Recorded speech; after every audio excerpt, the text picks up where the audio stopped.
Hi friends, आपका बहुत बहुत स्वागत है हमारे इस न्यू ज्ञान सेंटर यूट्यूब चैनल में। यह वीडियो क्लास 12 स्टूडेंट के लिए बहुत ही ज़्यादा इम्पोर्टेंट रहने वाली है। जी हाँ, क्योंकि मैं इस वीडियो में आप लोगों को इतिहास भाग 1 से पार्ट 2 राजा, किसान और नगर, ठीक ना, राजा, किसान और नगर, ये जो आप लोग का दूसरा पार्ट का बहुत ही इम्पोर्टेंट ऑब्जेक्टिव क्वेश्चन बताऊंगा जो आपके 2023 एग्ज़ाम में पूछे जाएंगे, ठीक ना। आप लोग को तो मालूम ही होगा कि आप लोग का जो एग्ज़ाम है एक ही बार एग्ज़ाम होगा। सबसे पहले ऑब्जेक्टिव का होगा, उसके बाद आप लोग का सब्जेक्टिव का होगा, ठीक ना। तो ऑब्जेक्टिव कितना रहेगा? 40 नंबर का रहेगा प्रत्येक विषय में। तो आप लोग को 40 नंबर के लिए आप लोगों को लिए क्या क्या है, ऑब्जेक्टिव आप लोग को पढ़ना ही पड़ेगा। इसीलिए मैं ज़्यादा से ज़्यादा आप लोग का ऑब्जेक्टिव करवाने की कोशिश करता हूँ। तो आज मैं आप लोग का राजा, किसान और नगर, ठीक ना, पार्ट 2 का बहुत ही इंपॉर्टेंट ऑब्जेक्टिव क्वेश्चन करवाऊँगा। तो हमारी इस वीडियो को पूरा कंप्लीट अंत तक जरूर देखें। और अगर हमारे चैनल में पहली बार आए हैं तो हमारे इस न्यू ज्ञान सेंटर चैनल को सब्सक्राइब जरूर कर लें, साथ साथ बेल आइकन को प्रेस कर दें। और वीडियो के अंत में मैं कुछ क्वेश्चन भी पूछूंगा, तो वीडियो को पूरा कंप्लीट अंत तक जरूर देखें। तो चलिए वीडियो को शुरू करते हैं। तो देखिए, सबसे पहला जो क्वेश्चन है, अभिलेख शास्त्र किसे कहते हैं, ठीक ना।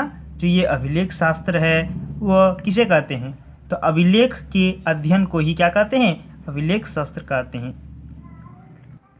क्वेश्चन आप लोग को ये पूछा जा सकता है, बहुत ही इंपॉर्टेंट क्वेश्चन है कि अभिलेख शास्त्र किसे कहते हैं। तो अभिलेख के अध्ययन को करने वाला जो अध्ययन करते हैं उसे अभिलेख शास्त्र कहते हैं। दूसरा नंबर क्वेश्चन देखिए, जो बहुत ही इंपॉर्टेंट क्वेश्चन है, जेम्स प्रिंसेप्स ने किन लिपियों का अर्थ निकाला था? तो ब्राह्मी और खरोष्टी लिपि, ठीक ना। कौन? जेम्स प्रिंसेप्स जो है वो किसका, कौन लिपियों का क्या निकाला था? अर्थ निकाला था। तो ब्राह्मी और खरोष्टी की। तो ये याद कर लीजिएगा, बहुत ही इंपॉर्टेंट क्वेश्चन है। आगे देखिए, तीसरा नंबर प्रश्न है, ब्राह्मी और खरोष्टी लिपियों का अर्थ कब निकाला गया? तो 1830 ईस्वी में निकाला गया था, के दशक में निकाला गया था। खरोष्टी और ब्राह्मी जो लिपि है किसने निकाला था? तो मैंने बता दिया, जेम्स प्रिंसेप। आगे देखिए, चौथा प्रश्न है, जेम्स प्रिंसेप्स कौन था? ठीक ना, ईस्ट इंडिया कंपनी का अधिकारी था। जेम्स प्रिंसेप्स कौन था? तो ईस्ट इंडिया कंपनी का अधिकारी। पांचवा नंबर देखिए, बौद्ध ग्रंथों के अनुसार डैश सबसे प्रसिद्ध शासक था। जब बौद्ध ग्रंथों के अनुसार जो था वो सबसे ज़्यादा प्रसिद्ध शासक कौन था? तो अशोक, ठीक ना। देखिए, हमने लिख दिए स्पष्ट, आप लोग को फटाफट आप लोग नोट करते चलिए और कॉपी में उतारते चलिए और सारे के सारे आप लोग रिवीजन करते चलिएगा। आप लोग का देखिए एक सवाल आता है जो आप लोग को पूछेंगे, कमेंट बॉक्स में कमेंट करके इस लोग का उत्तर आप लोग को देना है। अधिकांश अभिलेखों और सिक्कों पर डैश लिखा था, ठीक ना।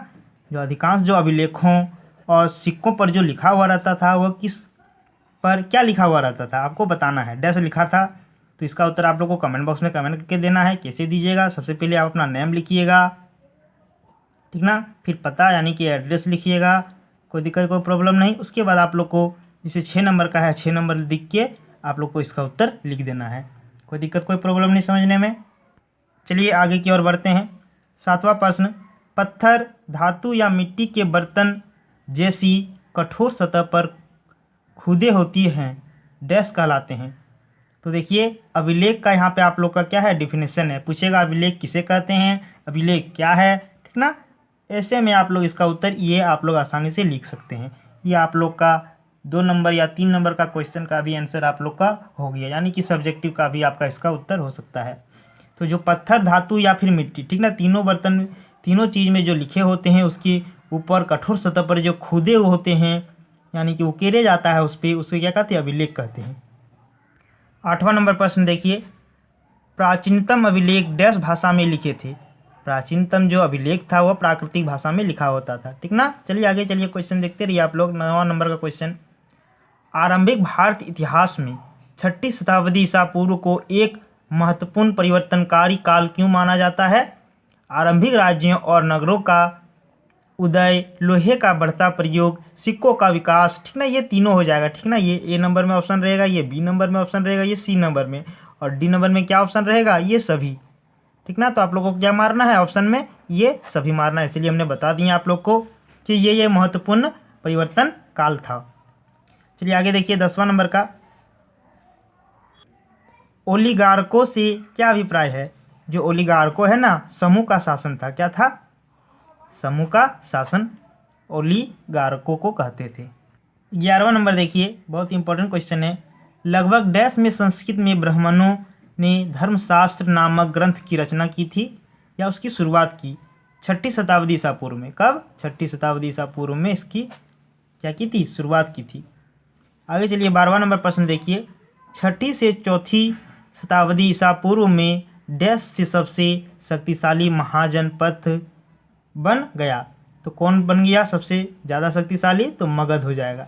ये याद रखिएगा, पूछा हुआ क्वेश्चन है, प्रीवियस ईयर का ये क्वेश्चन है। 13वां नंबर प्रश्न देखिए, आरंभ में मगध की राजधानी डैश थी।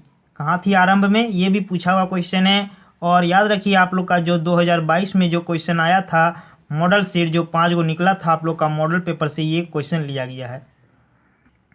मॉडल सेट 1 से ये क्वेश्चन लिया गया है, यानी कि ये क्वेश्चन पूछा गया है।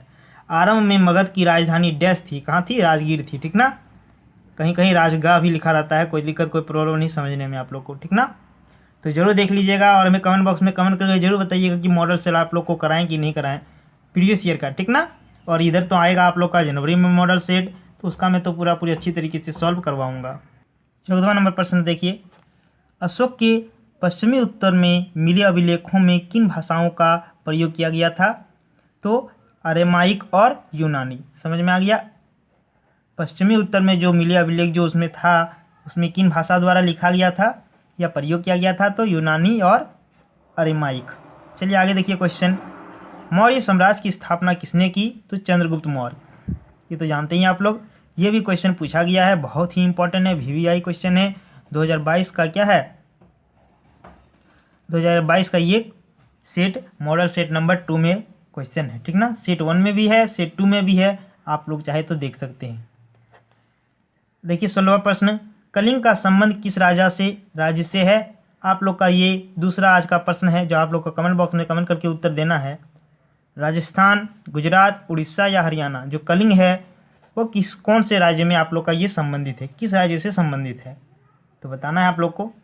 17वां नंबर प्रश्न देखिए, अर्थशास्त्र की रचना किसने की? कौटिल्य। ठीक ना, ये याद रखिएगा, ये बहुत ही इंपॉर्टेंट क्वेश्चन है, ये भी पूछा हुआ क्वेश्चन है। ठीक ना, ये प्रीवियस ईयर में जो आप लोग का एग्ज़ाम हुआ था 12th क्लास का, ठीक ना, तो वो लोग का फाइनल एग्ज़ाम में ये पूछा गया था।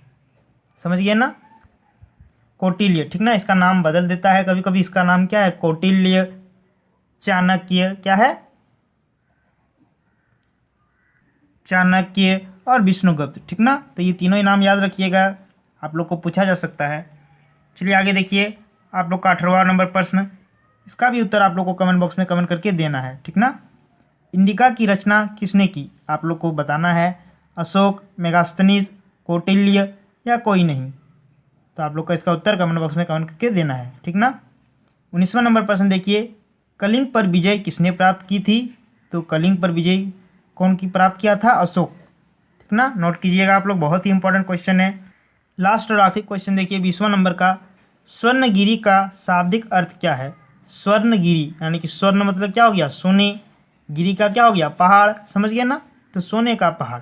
बहुत ही इंपॉर्टेंट क्वेश्चन भी आई है, जल्द से जल्द इसे आप लोग फटाफट जरूर नोट कर लें और याद कर लें। तो आज हमने बहुत ही इंपॉर्टेंट राजा, किसान और नगर का जो है बहुत सारे जितने भी अपडेट क्वेश्चन बन सकते थे हमने किए, और मैं जल्द से जल्द इसका और बोलिएगा तो और क्वेश्चन है, लगभग 50 टोटल है। ठीक ना, तो 30-20 तो आज मैं बता दिया हूँ, तो जल्द से जल्द आप लोग कमेंट बॉक्स में जरूर कीजिएगा कि आप लोग को 30 क्वेश्चन और चाहिए कि नहीं चाहिए, तो इस हिसाब से मैं आप लोग को बता दूंगा। और आप लोग का जो प्रीवियस ईयर 2022 का क्वेश्चन है उसका आप लोग कमेंट बॉक्स में कमेंट करके जरूर बताइए कि मॉडल सेट 5 मॉडल सेट आप लोग का जो निकला हुआ था आप लोग का, तो 5 से सॉल्व सेट में करवाऊँगा कि नहीं, आप लोग कमेंट बॉक्स में कमेंट करके उत्तर जरूर दें। और मेरे पिछले वीडियो अगर नहीं देखें तो जल्द से जल्द जरूर देखें, बहुत ही इंपॉर्टेंट ऑब्जेक्टिव क्वेश्चन में डाल के रखा हूँ, सब्जेक्टिव के लिए बहुत ही इंपॉर्टेंट क्वेश्चन भी डाल के रखा हूँ। ठीक ना, बहुत सारे आप लोग का चैप्टर्स में हमने करा दिए हैं, तो जल्द से जल्द हमें कमेंट बॉक्स में कमेंट करके ज़रूर बताएं कि और क्या क्या आप लोग को चाहिए, हिंदी की चाहिए, भूगोल की चाहिए और किन किन विषयों की चाहिए, आप लोग कमेंट बॉक्स में कमेंट करके ज़रूर बताएं।